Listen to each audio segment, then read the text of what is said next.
그러니까 이게 제가 사실 처음에 문제의식을 가졌던 게, 우리가 직관적으로 생각해봐도 뭐 강남이나 마용성 같은 데는 사실 최근에 집값이 굉장히 급등을 했습니다. 근데 이제 뭐 제가 오늘 문제를 제기한 지역들, 도봉이나 강북, 중랑, 금천 이런 데는 최근에 그렇게까지 가격이 급등하지를 않았어요.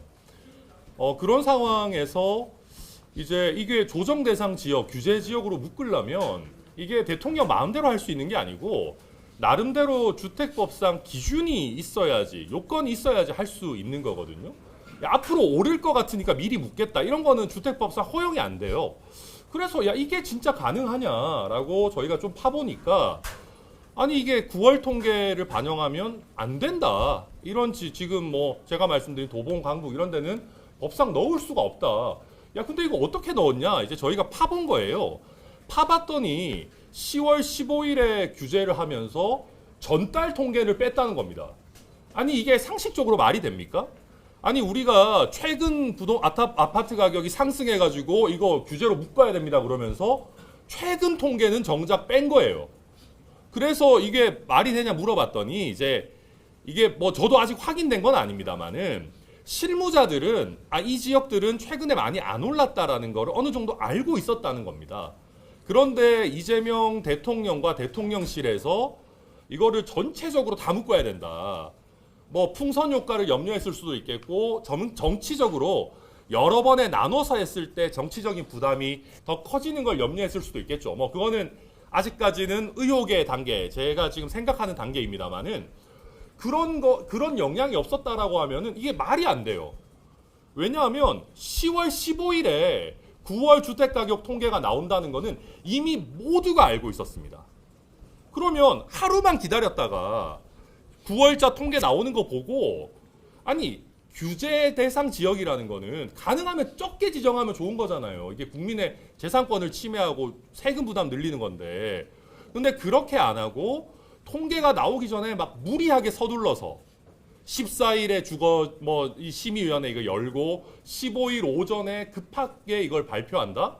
저는 이거는 9월 통계를 의도적으로 배제하려고 하는 통계를 가지고 장난치려고 하는 의도가 있었던 건 아닌가.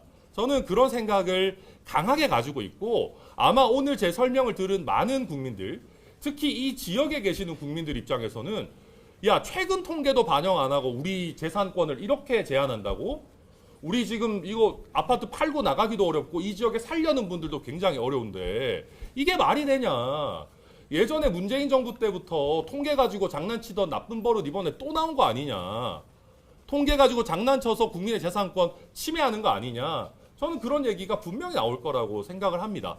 그래서 저희가 이걸 좀 팠고 제가 혹시 조금 뭐라고 할까 제가 판 거다 보니까 좀 편향돼 있을까봐 우리 개혁신당의 김영기 법률자문위원장께도 야 이거 처분 위법한 것 같은데 좀 한번 살펴봐 달라 말씀드렸더니 이제 변호사님께서도 이거 위법한 거 맞다라고 해서 저희가 그러면 이게 정치적인 주장도 해야 되겠지만 법적으로 행동에도 좀 조치에도 나서자라고 해서 저희가 행정소송을 하게 된 겁니다. 예. 질문 있으시면 예 받겠습니다. 대표님 CBS 이은지입니다. 그 조속한 시일 내에 소를 제기하겠다고 하셨는데 행정소송 관련해서 예정하고 계신 타임라인 있으신지 또 승소 가능성은 얼마나 된다고 보시는지 궁금합니다. 변호사님 하시겠습니다. 네, 제가 일단은 이번 달 중에 최대한 모집해서 진행하고 이게 처분 취소는 원칙적으로 안날로부터 90일이 제소 기간입니다. 그런데 이제 다 기다렸다가 맞출 수 없으니까 일단은 묶여지는 대로 일단은 할 건데 결국 소송 비용 문제랑 같이 결합해서 저희가 뭐 인지대 송달료 같은 경우에는 이게 비재산권 소유이기 때문에 속가가 5천만 원입니다. 그러면 인지대가 전자소송을 할 때 20만 7천 원인데 그러니까 인지대가 적죠. 그러니까 많이 모이면은 인지대 같은 경우에는 한 명당 몇백 원 수준이 될 수도 있는 것이니까 그 묶음 단위로 이렇게 들어갈 생각이고 승소 가능성 부분은 말씀을 드리면은 일단은 이게 처분의 위법성은 우리 대법원 판례가 중대 명백성이라고 해서 하자가 중대하고 명백할 것을 따지는데 무효를 주장할 때는 중대 명백을 둘 다 갖춥니다. 그러니까 주장합니다. 근데 이제 기본적으로 이게 9월 통계가 반영이 되었어야 된다는 거는 이게 객관적으로 명백하다고 저희는 보기 때문에 일단 하자가 명백해서 취소 가능성 충분히 있다고 보고 특히 더 나아가서 이 재산권에 대해서 이게 제한을 넘어서 이제 그 이제 조정 대상 지역으로 지정되는 것 자체만으로도 대출도 일단 제한되고 또 그리고 뭡니까? 세금 부담도. 네, 세금 부담도 훨씬 늘어나고 그러니까 그런 즉각적으로 이게 손해가 있으니까 이게 좀 중대하다고도 솔직히 보일 여지가 있어가지고서 지금 기자회견에서는 그 취소 이렇게만 확실히 되는 걸 말씀드려야 돼서 그랬지만은 무효 주장 역시도 해볼만하다고 생각을 하거든요. 그래서 그런 경우 충분하게 법원이 정치적인 입장을 떠나서 판단할 때는 충분히 승소 가능성이 있다고 생각하고 있습니다. 네. 예, 저 잠깐 말씀드리면 이게 소송 비용이 그렇게 크게 드는 유형의 소송이 아니기 때문에 저희가 빠르게 소수라도 모집이 되는 대로 11월 중에 소송을 하고 또 추가로 소송을 하시는 분들이 있다 그러면 또 추가로 소송도 제기하고 해서 어쨌든 1차 소송은 늦어도 11월 중에 가능하면 뭐 더 최대한 땡겨서 하려고 이렇게 생각하고 있습니다. 예. 기존에 만약에 기존대로 조정 대상으로 했을 때랑 만약에 소송을 통해서 승소해서 이게 바뀌었을 때 재산상이나 뭐 어떤 그런 피해 정도나 이런 부분은 어떻게 좀 바뀌는지 구체적으로 좀 말씀 부탁드리고요. 그리고 아까 소송 얘기하셨는데 직접적으로 소송에 참여하고 싶거나 이런 분들은 어떤 식으로 접촉을 해서 소송에 참여할 수 있는지 네. 그 부분도 좀 말씀 부탁드립니다. 네, 일단 소송 당사자라고 하면 일단은 조정 대상 지역 우리 저기 천하람 원내대표께서 말씀하신 대로 이번에 9월 통계가 반영이 안 돼서 이제 확실하게 그 문제됐던 지역의 국민들은 다 이제 일단 1차적인 소송 대상이 될 수 있고 그 외로도 이 처분 자체가 저희는 위법하니까 다른 그 조정 대상 지역 전체 그 외 지역의 일반 국민들도 당연히 될 수 있다고 생각을 하는데 그 소송 당사자 모집은 일단 기본적으로 당이나 천하람 의원실에서 이제 공고를 해가지고서 뭐 그 루트를 만들 거고 사실 각 개개 이게 위법성의 내용은 단일하지 않습니까? 이게 그 소송 당사자마다 그 사항이나 이제 그다음에는 뭐 부동산이 뭐냐 이게 차이가 있을 뿐이니까 계속해서 붙이는 거는 어려운 얘기는 아니거든요. 그래서 그런 식으로 진행을 할 거고 그리고 또 질문이 뭐였었죠? 손해 부분은 당장 이게 조정 대상 지역 지정되는 것 그 자체만으로 일단 기본적으로 아까 대출이랑 그다음에 이제 세금 손해는 직접적 손해가 될 것이고요. 그리고 또 그 해당 기간에 이거는 이제 특별하게 좀 뭐 주장이 가능해야 되겠지만은 거래가 있으려다가 거래가 되지 않았거나 그런 사람들 있지 않겠습니까? 그런 같은 경우에는 그거는 이제 일종의 특별 손해로 포섭이 될 수 있을 것인데 이 위법성을 다투는 절차 이게 처분의 취소나 무효를 주장하는 절차에 있어서는 그 손해를 바로 직접적으로 손해를 주장을 하지만은 손해배상 청구가 아니고 근데 이 사건에서 그 이 처분의 위법성만 확인이 되면은 그 다음에 국가배상을 할 수가 있습니다. 국가배상에서는 반드시 고의뿐만 아니라 과실만으로도 이제 손해배상을 할 수 있고 손해는 손해액 증명이 되는 대로 되는 거니까 그때는 이제 그 후속 절차로 세부적으로 할 수 있겠죠. 그러니까 저도 이게 이제 국가배상은 2차적인 문제인데요. 제일 아마 큰 문제가 되는 거는 조세 소송일 겁니다. 이게 지금 지정 대상, 규제 대상으로 묶이게 되면은 취득세도 중과가 되고요. 특히 양도세가 굉장히 많이 중과가 됩니다. 또 장기 보유 특별 공제가 없어져요. 그러니까 장기 보유 특별 공제 없어지면은 양도소득세가 엄청나게 사실은 늘어날 수 있거든요. 그렇게 되면 저희가 이번 소송을 통해서 이게 이 처분이 위법하다라는 걸 확인해 놓으면 앞으로 세금 더 내십시오라고 했던 거 아니면 세금 이렇게 내라고 고지할 때 그거 조세 소송하면 판판이 다 깨질 겁니다. 그리고 이게 세금을 돌려줘야 될 뿐만 아니라 소송 비용도 국가가 계속해서 물어줘야 돼요. 그래서 저도 그렇고 변호사님도 그렇고 이게 굉장히 중요한 법적 문제들을 연달아서 발생시키기 때문에 또 국가에게 엄청난 재정적 부담을 줄 수 있고 그래서 지금이라도 빨리 자발적으로 취소해라. 그 얘기를 드리는 겁니다. 왜냐하면 이게 기간이 길어져서 거래를 못해서 쌓이는 손해도 쌓이고 그 기간 동안 조세 처분이 나가가지고 또 이것까지 다 나중에 사후적으로 뒤집어야 된다라고 하면은 이거는 국가가 진짜 규제는 규제대로 하고 나중에 깨져가지고 또 세금 써야 되는 그런 아주 안 좋은 악순환이 될 수 있다 말씀드리는 겁니다. 혹시 효력적인 가처분 등을 구하실 생각 없으신가요? 그 행정소송에서는 사실 집행정지인데요. 저희가 그 부분은 좀 고민을 하고 있습니다. 이게 요즘 이게 사실 제가 솔직히 말씀드리면요. 정치적인 거 다 빼고 한다 그러면 저는 효력정지 가처분 성격을 가지는 집행정지도 충분히 이길 수 있다고 생각합니다. 근데 지금 어쨌든 뭐 정부 여당의 사법부에 대한 어떤 압박이나 공세가 굉장히 센 상황에서 이재명 정부가 야심차게 굉장히 대대적으로 발표한 11호 부동산 대책을 최종 판결도 아니고 가처분 형태의 집행정지를 통해서 효력을 중단시켜버리겠다. 이거 저는 일개 재판부가 하기는 정치적인 부담이 너무 크다라고 솔직히 생각이 됩니다. 그래서 그 부분은 저희도 안 그래도 상의는 하고 있는데 조금 더 판단해서 말씀드리겠습니다. 일단은 저희의 현재로서의 계획은 일단 본안 소송을 낸다라는 계획을 갖고 있습니다. 예. 서울 전 지역을 묶기 위해서 9월 데이터를 의도적으로 제외했다는 의심인 거잖아요. 네. 그러면은 정부 당국이 9월 데이터를 미리 받아보고 이렇게 판단했다고 의심하는지랑 그다음 미리 받아봤다면 뭐 통계법이랑 회의법에 따라 뭐 전자문서가 부동산 원장으로 먼저 간다든가 이런 절차가 있어야 되는데 그 부분에 대한 뭐 자료 요청이나 이런 거 하신 게 있는지도 궁금합니다. 네, 저희가 이제 그 부분도 확인하고 있는데요. 우선 이게 이제 매달 나오는 통계는 이런 식으로 이제 다음 달 15일에 나오는데요. 우리 이 매달 나오는 통계 말고도 주간으로도 막 뜨잖아요. 그것만 봐도 어느 정도 감은 알 수 있습니다. 사실 그 정부 입장에서도 이 지역이 최근에 많이 올랐는지 안 올랐는지 다른 소비자 물가에 비해서 특별히 많이 올랐는지는 사실 어느 정도 알 수 있는 범위 내에 있다고 생각하고요. 제도적으로 통계법에 따르면 공식 통계 발표 전날 오후에 받아볼 수 있는 장치가 되어 있긴 합니다. 근데 그 제도를 활용했는지 잘 모르겠어요. 왜냐하면 받아보면 그걸 반영 안 하면 더 문제가 생기잖아요. 저는 지금 정부 태도를 보면 이거 9월에는 제가 말씀드린 도봉, 강북 등의 지역은 이게 요건을 충족 못하겠다라는 걸 알고 모르겠습니다. 그걸 공식적으로 알았는지 비공식적으로 알았는지 다른 통계들을 보고 알았는지는 잘 모르겠습니다만은 그걸 알고 굉장히 무리하게 9월 이게 10월 15일에 통계가 나오기 전에 앞당겨서 하루 이틀 상관으로 이 절차를 진행한 것 아닌가라고 저희는 지금 의심을 하고 있고요. 말씀하신 것처럼 공식적인 어떤 그 증거 자료들을 남겨놨을지는 저희가 지금 확인하고 있는 상황입니다. 의원실에서 자료 요구도 해놨는데 제 느낌으로는 9월 통계 의도적으로 뺄라 그랬으면 굳이 그거 미리 받아보고 그런 거 안 했을 수도 있습니다. 받아보면 문제가 오히려 더 크게 되니까요. 예. 네, 그 매달 15일에 이게 통계 발표하는 게 정해져 있지 않습니까? 그리고 뭐 행정이 오해를 사지 않으려면은 15일에 당연히 나오는 게 이미 예정돼 있으니까 심의위원회를 굳이 14일에 잡고 15일에 굳이 발표를 할 이유가 없었겠죠.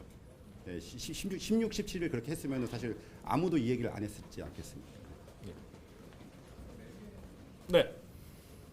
법원에 지금 소송 제기하시는 건데 헌법소원 하실 생각이 궁금하고 그게 아니라면 법원 선택하실 이유도 궁금하고요. 또 아까 부동산 문재인 정권의 부동산 통계 조작 소홀했나 이런 말씀하셨는데 감사원의 감사 청구나 이런 것도 좀 하실 계획이 되시는 궁금합니다.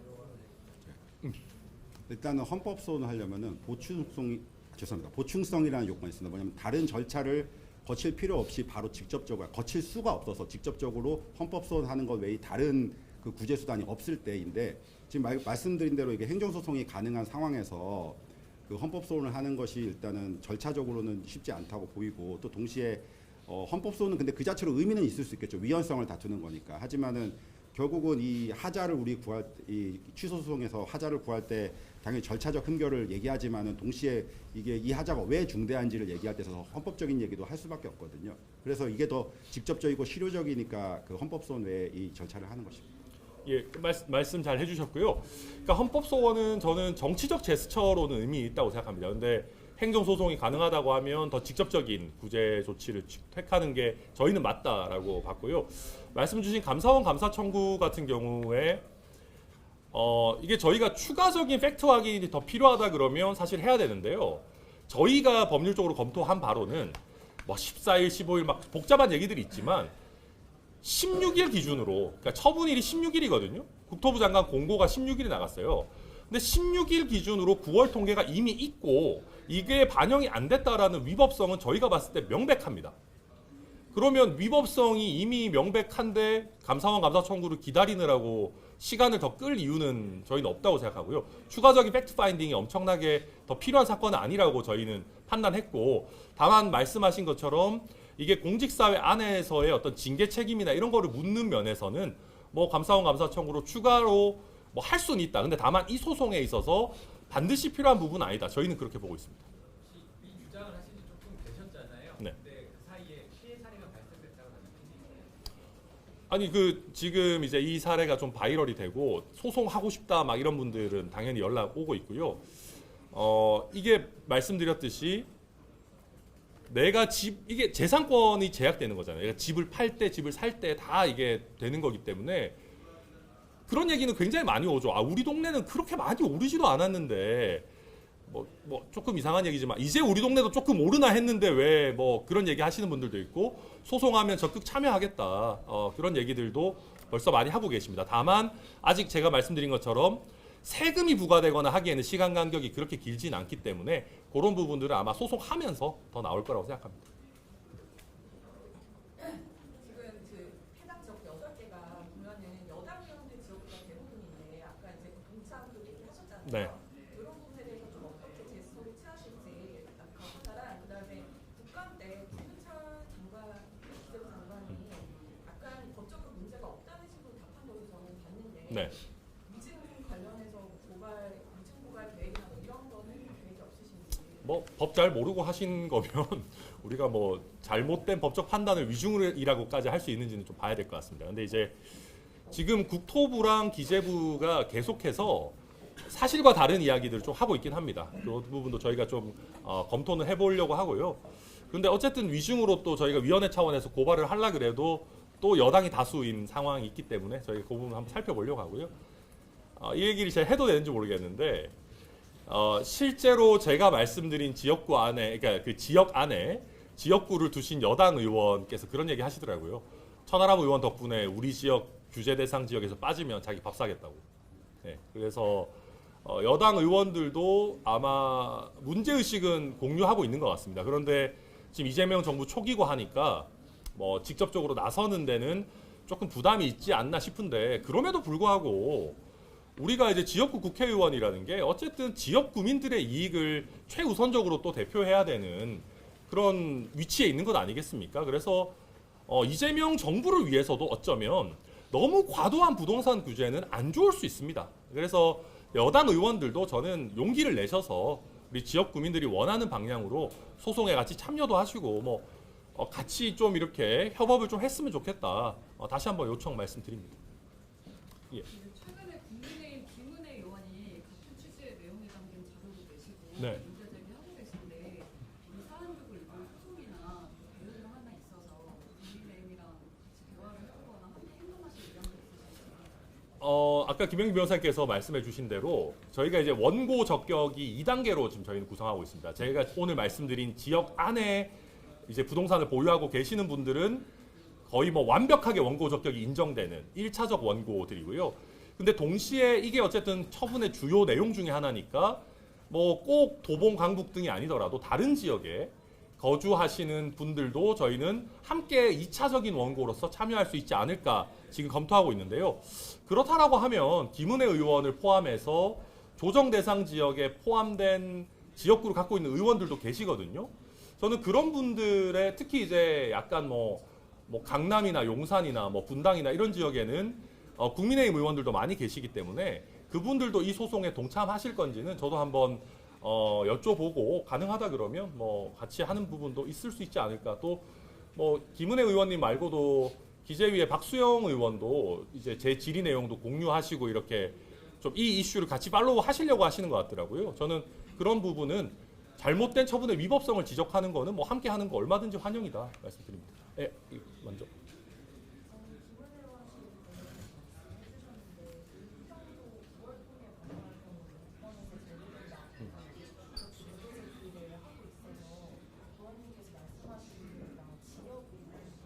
네.